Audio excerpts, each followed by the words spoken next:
We do not belong to the past dawns, but to the noons of the future.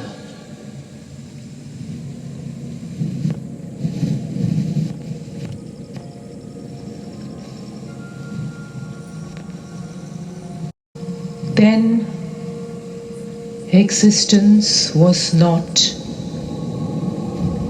nor non-existence. The mid-world was not, nor the ether, nor what is beyond. What covered all? Where was it? In whose refuge? What was that ocean, dense and deep?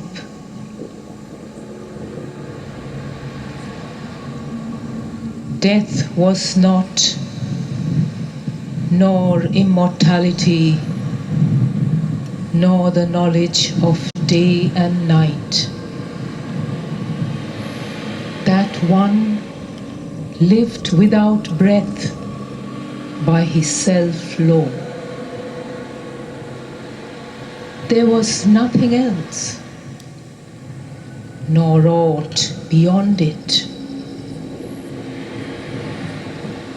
In the beginning, darkness was covered by darkness.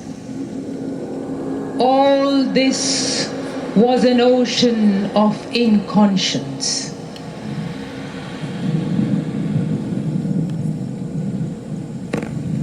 Earth wheeled, abandoned in the hollow gulfs, forgetful of her spirit and her fate. But what was there below? What was there above? There were casters of the seeds.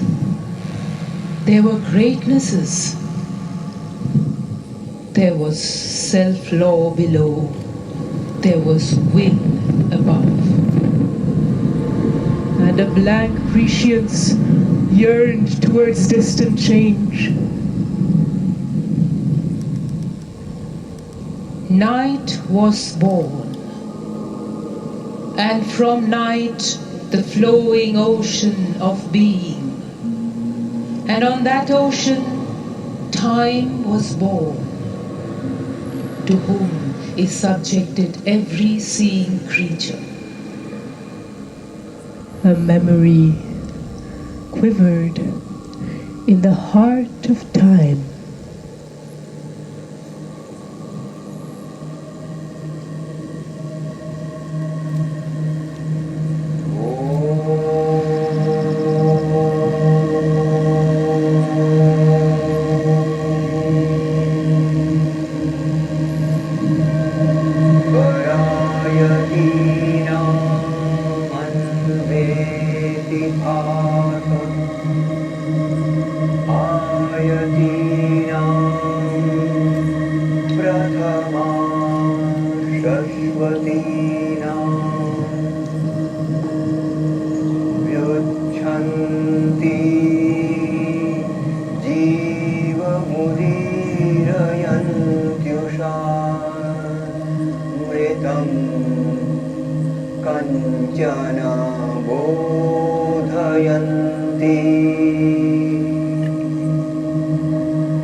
to the goal of those that are passing on beyond. She is the first in the eternal succession of the dawns that are coming. Usha widens, bringing out that which lives. Awakening someone who was dead. What is her goal?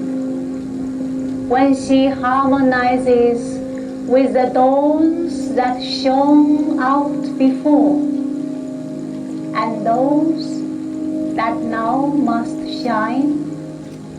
She desires the ancient mornings and fulfills their light, projecting forwards her illumination. She enters into communion with the rest that are to come.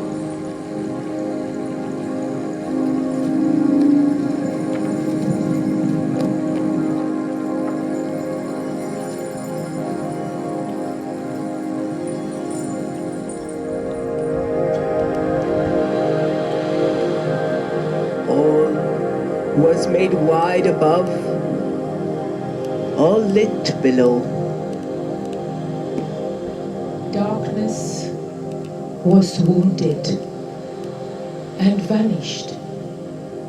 Heaven shone out. Up arose the light of the divine dawn.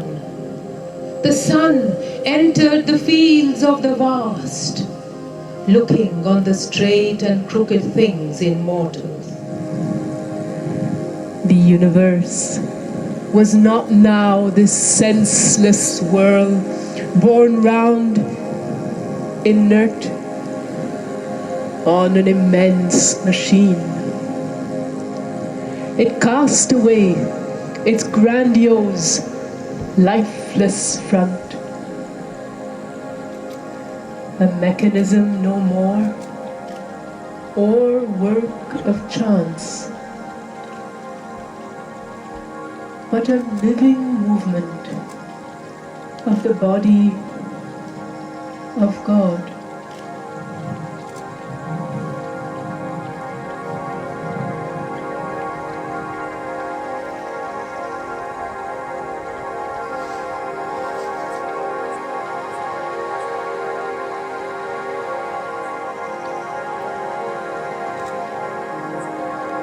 The covering nations was unmasked and slain.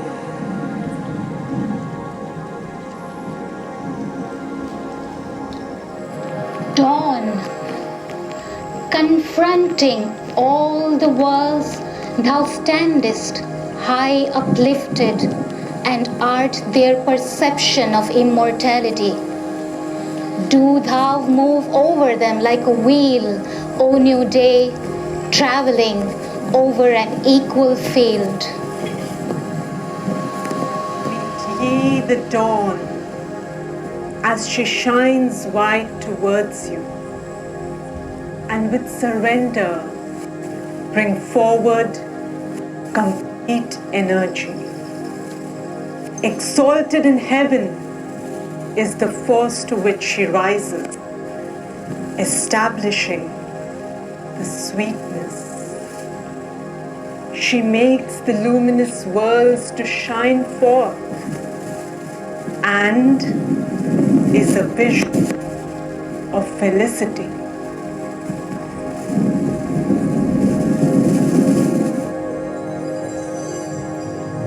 There is a morning twilight of the gods. Miraculous from sleep their forms arise, and God's low nights are justified by dawn.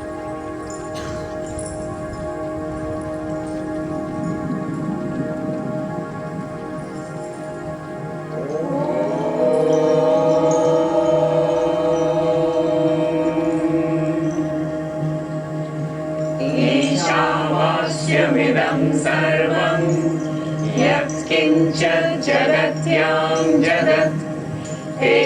त्यक्तेन भुञ्जीता मा कृतं कस्य स्वेदनम्.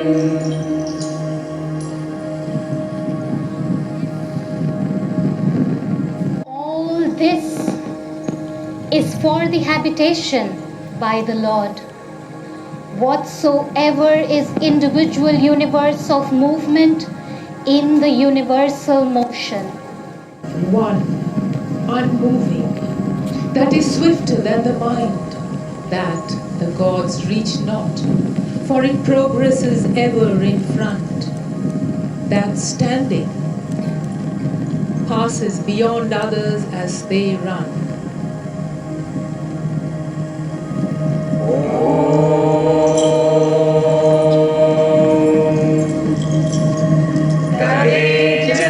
तन्नैजति तद्दूरे तद्वन्तिके तदन्तरस्य सर्वस्य तदु सर्वस्य बाह्यतः. That moves and that moves not. That is far and the same is near. That is within all this, and that also is outside all this. He who knows that as both in one, in knowledge and the ignorance, by the ignorance crosses beyond death, by knowledge enjoys immortality.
I'm going to retire from the life of a householder and enter into the fourth order of life. And therefore I'm intending to arrange the division of property between you and Katyayani before taking to the final stage of life, the life of renunciation. Lord, if all my possessions were to fill the entire earth, would they bring me immortality?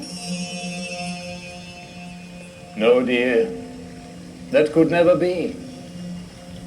You could live a life of enjoyment like others who have wealth, but there would be no hope of immortality.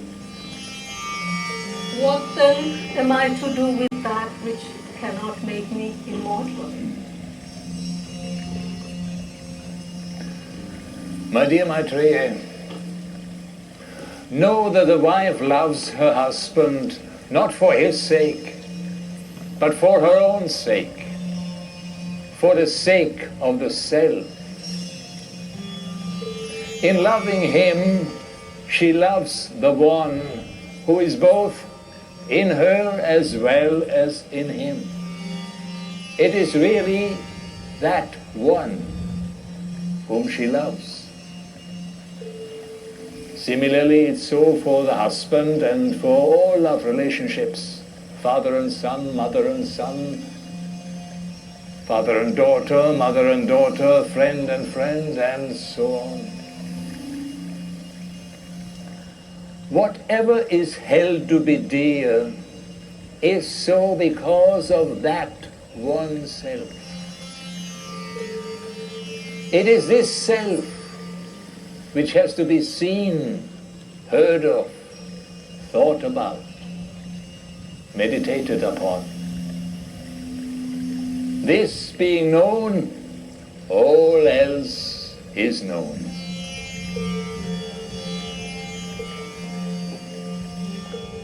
As a lump of salt thrown in water dissolves and cannot be taken out again, even so the separate self dissolves in a sea of pure consciousness, infinite and immortal.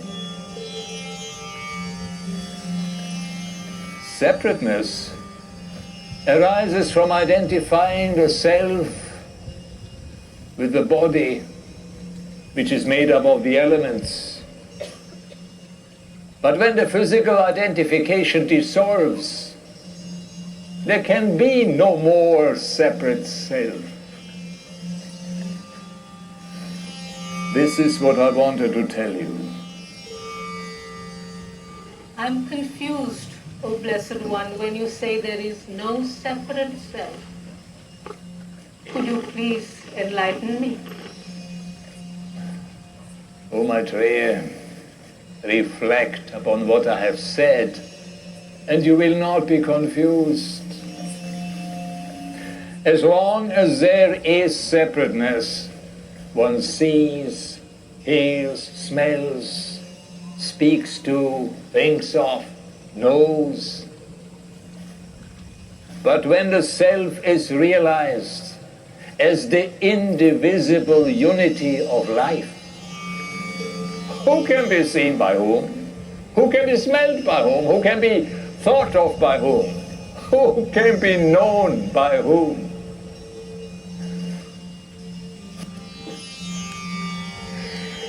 O Maitreya, how can the knower ever be known?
May the brahmacharis come unto me.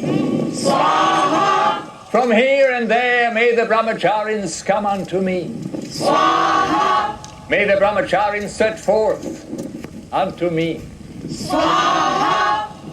Like the waters of a river rushing down the steep, like the month of a year hastening towards the old age of days. O Lord, the cherishes, so may the brahmacharis come to me from all the regions. Swaha!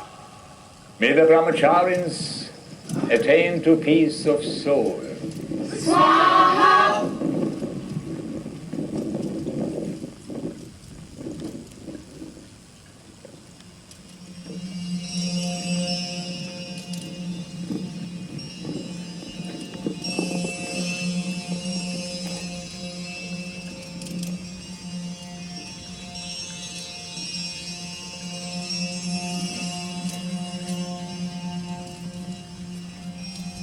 O glorious Lord, in that which is thou, may I enter.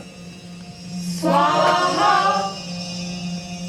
Do thou also enter into me, O shining one. Swaha. Thou art like a river with 100 branching streams.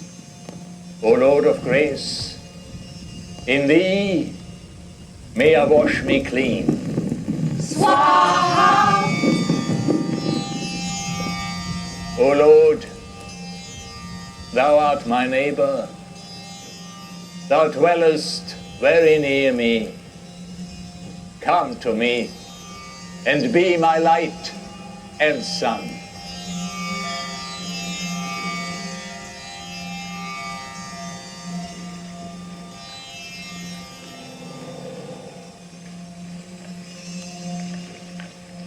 Father, where does a man go during sleep? The man becomes one with the Spirit, the eternal being. Man's mind is like a beast tied to a peg by a long rope. It turns round and round and cannot get away.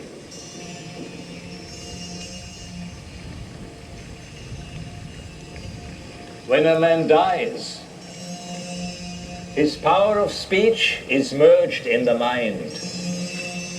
His mind is absorbed in the prana. The prana is merged in the light, and the light merges into the power beyond. That power is subtle. It pervades the universe. That is the truth. That is the Spirit. That thou art, Shvetaketu, Tat Tvam Asi.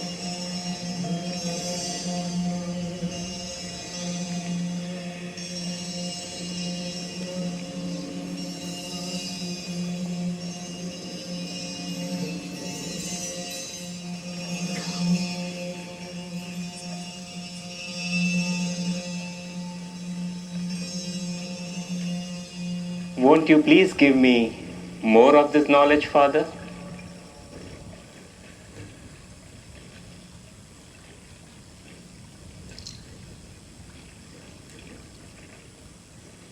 Bring me a fruit from the banyan tree.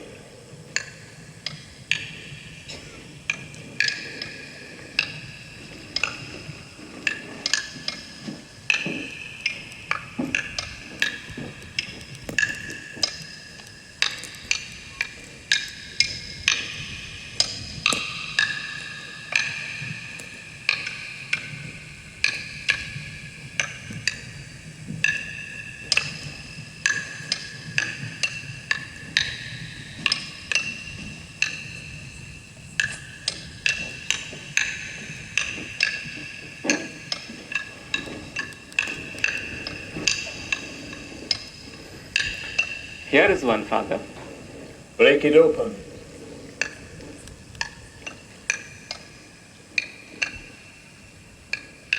It is broken, Father. What do you see there?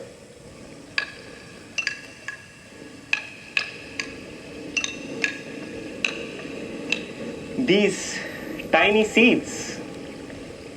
Now break one of them open.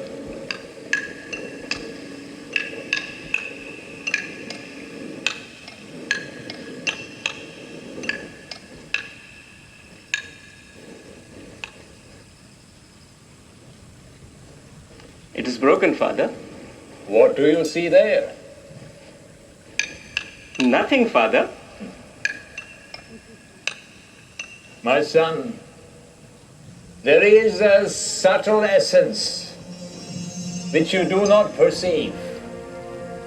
But through that essence, the truly mighty banyan tree exists.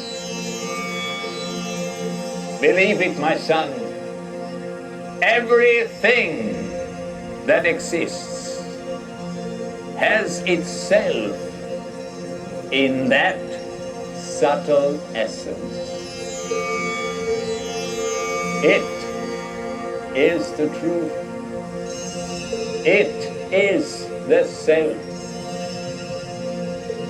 It is you, Beta Ketu, Tat Tvam Asi.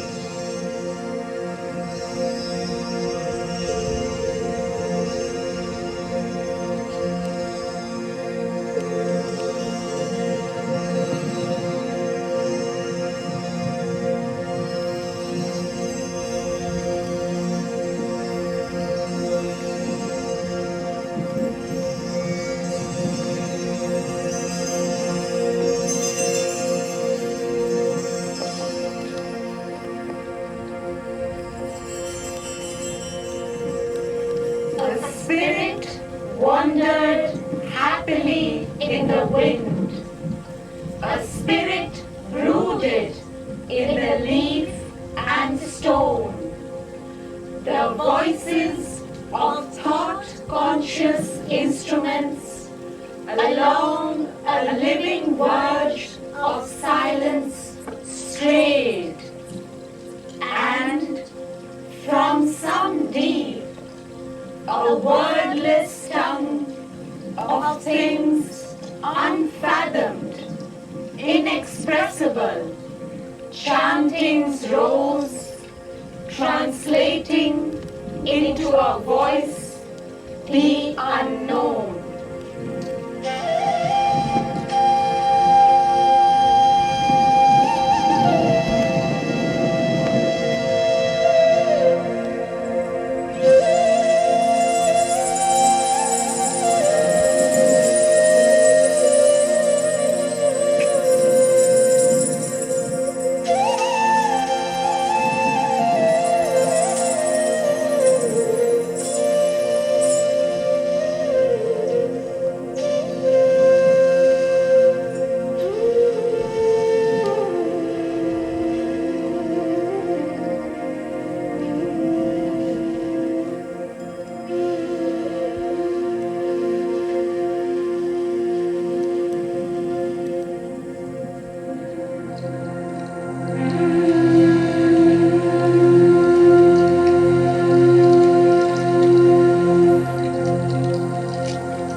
Subtle soul musician of the years.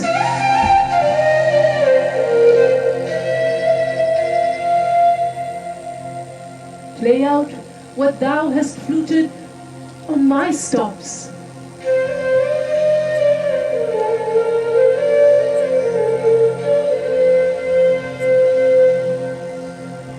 Arise from the strain their first wild plaint divined, and that discover which is yet unsung.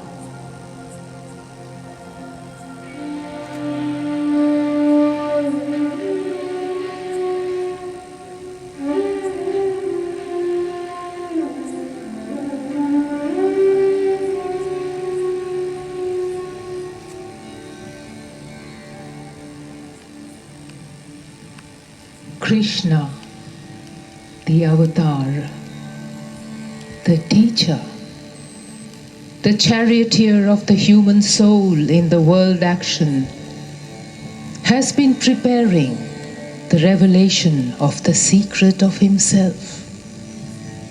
nature's deepest secret. He has kept one note always sounding across his preparatory strain and insistently coming in as a warning and prelude of the larger ultimate harmony of his integral truth.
धर्मक्षेत्रे कुरुक्षेत्रे समवेता युयुत्सवः मामका पांडवाश्चैव किमकुर्वत संजय.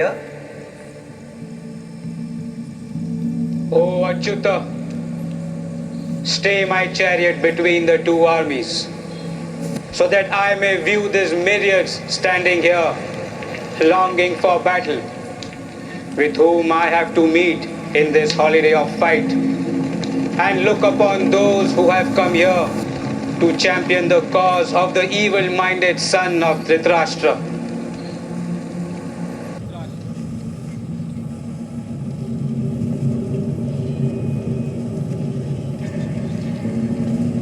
सेनयोरुभयोर्मध्ये रथं स्थापयमेच्युत यावदेतान् निरीक्षेऽहं योद्धुकामान् अवस्थितान्. कैर्मया सह योद्धव्यम् अस्मिन् रणसमुद्यमे.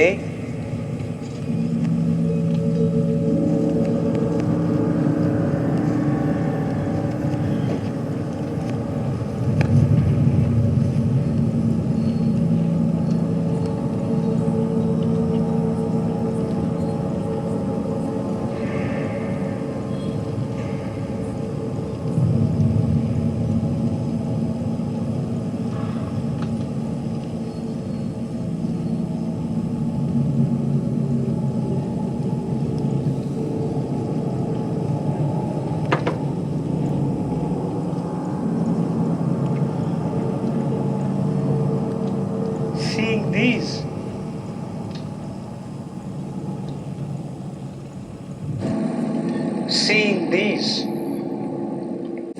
my own people, arrayed for battle. Oh Krishna, my limbs collapse.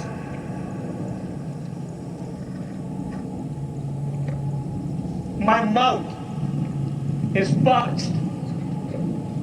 My body shakes and my hair stands on end.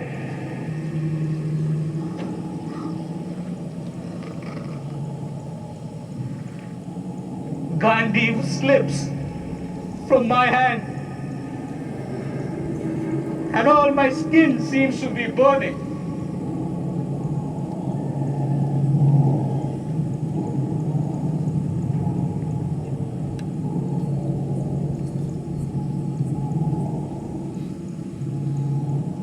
It is more for my welfare that the sons of Dhritarashtra,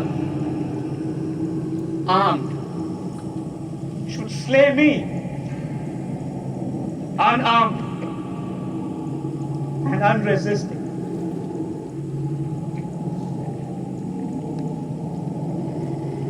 I will not fight.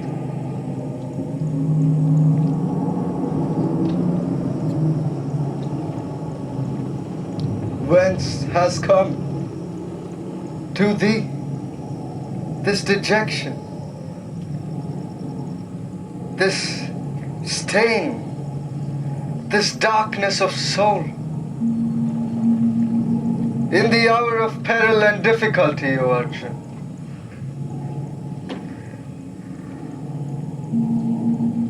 This is not the way cherished by the Aryan man.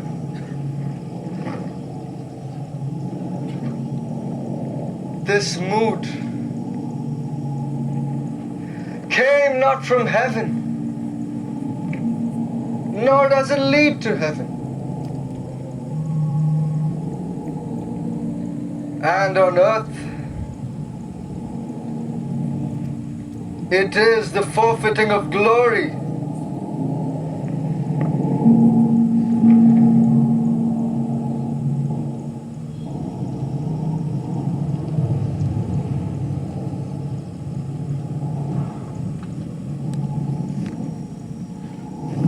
It is poorness of spirit that has smitten away from me my true heroic nature.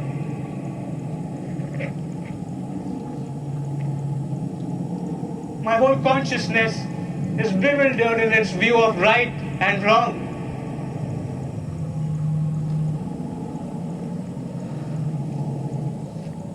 I ask thee, which way may be the better?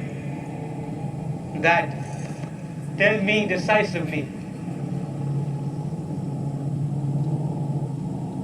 I take refuge as a disciple with thee. Enlighten me. Thou grievest for those that shouldst not be grieved for, yet speakest words of wisdom.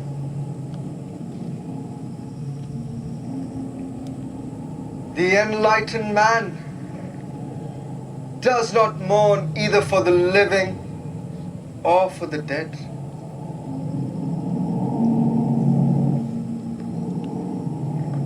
The embodied soul casts away old and takes up new bodies, just as a man changes worn-out raiment for a new.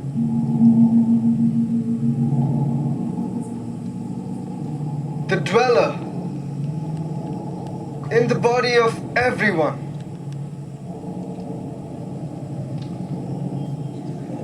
is eternal and indestructible, O Bharata. Therefore thou shouldst not grieve for any creature.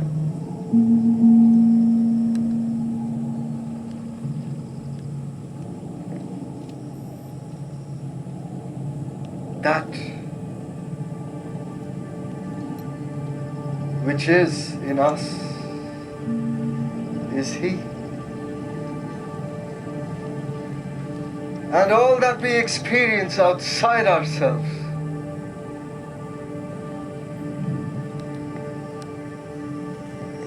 is He.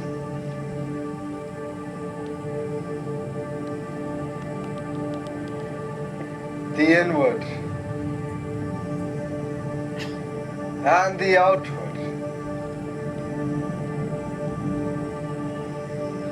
The far and the near.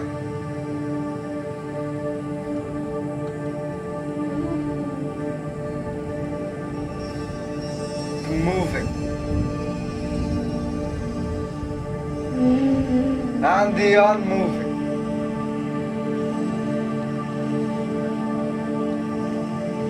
All this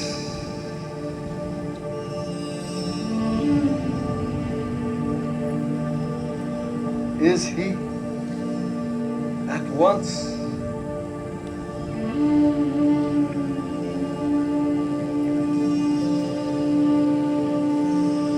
He is the subtlety of the subtle, which is beyond our knowledge.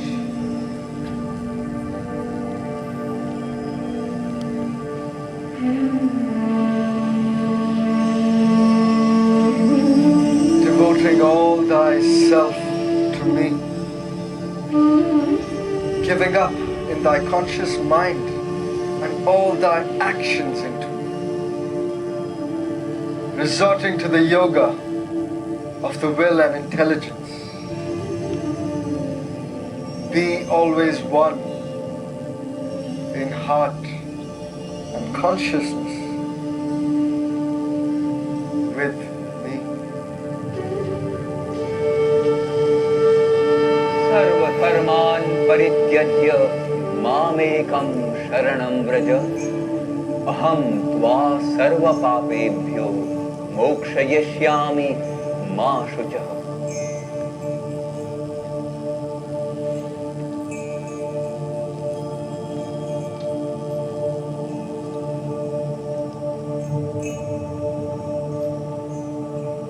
Abandon all dharmas and take refuge in me alone. I will deliver thee from all sin and evil. Do not grieve.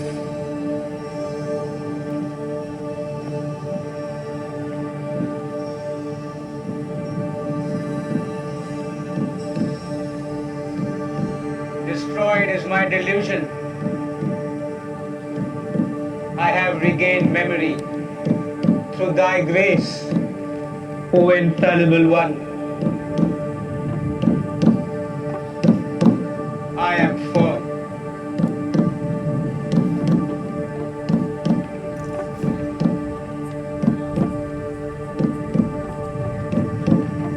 Dispelled are my doubts.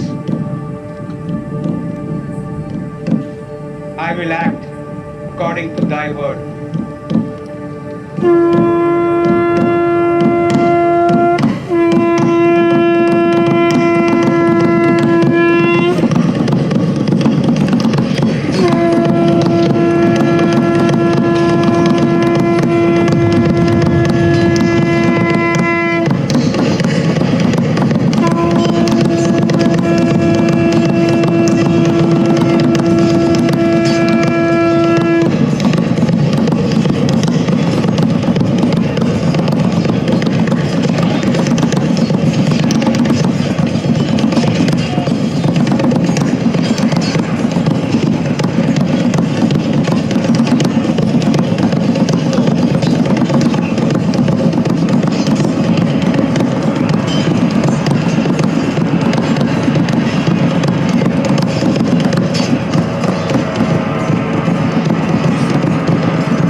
When all thy work in human time is done,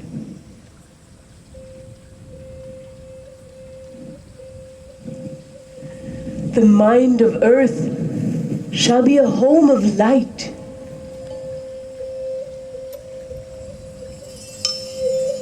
The life of earth, a tree growing towards heaven.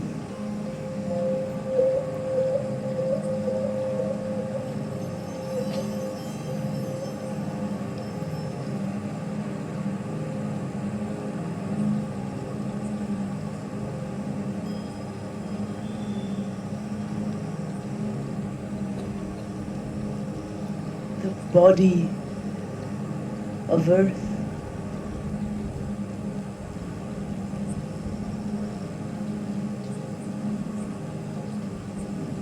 a tabernacle of God.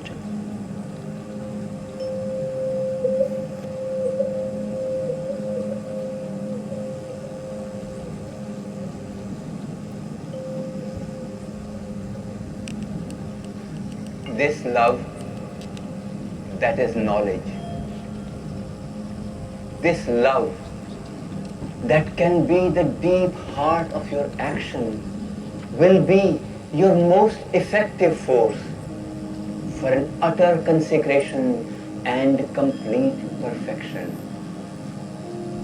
The integral union of the individual's being with the divine being is the condition for a perfect spiritual life.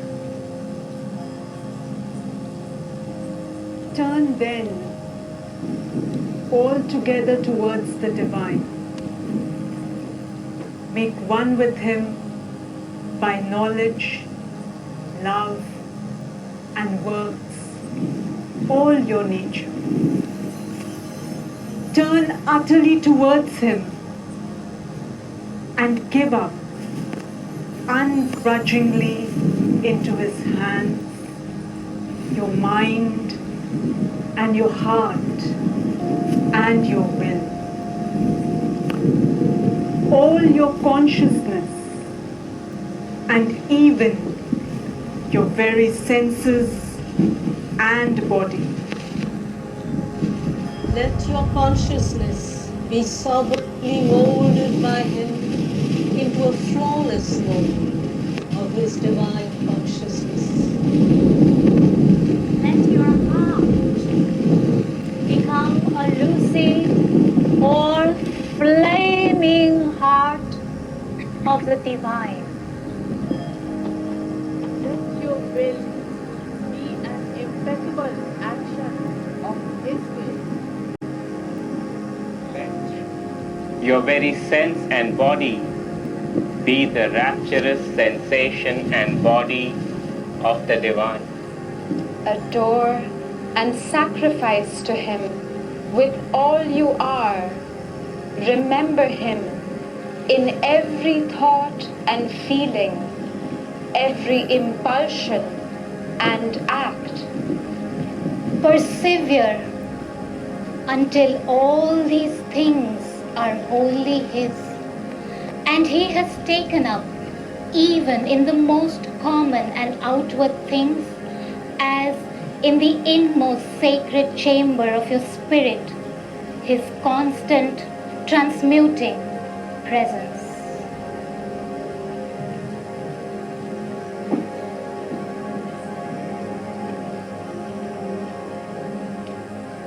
Often a lustrous inner dawn shall come, lighting the chambers of the slumbering mind.